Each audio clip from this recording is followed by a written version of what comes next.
আজ ফের সুপ্রিম কোর্টে আরজিকর মামলার শুনানি রয়েছে।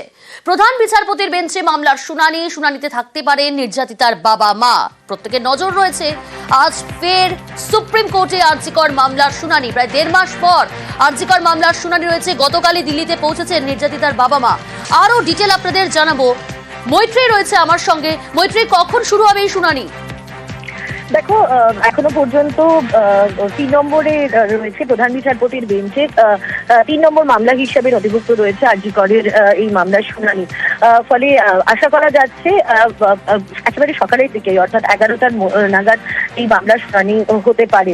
এবং এর আগে আমরা দেখেছি যে আরজিকর মামলার পূর্ণ শুনানি হয়েছিল শেষ ডিসেম্বর মাসে, এবং তারপরে শিয়ালদহ কোর্টের রায়ের পর নির্যাতিতার পরিবারের তরফ থেকে একটি আইএ ফাইল করা হয়েছিল। যদিও সেই আইএ ফাইল করার নিয়ে গত 29শে জানুয়ারি একটি শুনানি হয়, এবং সেখান থেকে সেই শুনানি সেই আইএ খারিজ করা এবং পুনরায় আবেদন জানানোর কথা বলা হয়েছিল নির্যাতিতার পরিবারকে, এবং তারা সেই আবেদন জানিয়েছেন। এবং সেই আবেদনের পরিপ্রেক্ষিতে আজকে মামলার শুনানি রয়েছে প্রধান বিচারপতির বেঞ্চে। ফলে সেখানে দাঁড়িয়ে সিবিআই তদন্তে নির্যাতিতার পরিবারের যে আপত্তি রয়েছে সেই বিষয়গুলো নিয়ে তারা তাদের আইনজীবী করুণা নন্দী আজকে উত্থাপন করবেন, তেমনই সম্ভাবনা রয়েছে।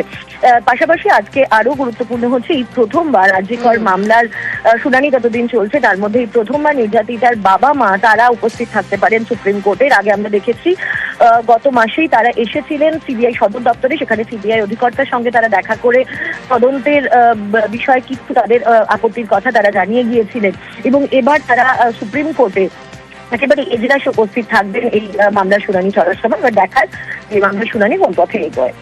বেশ।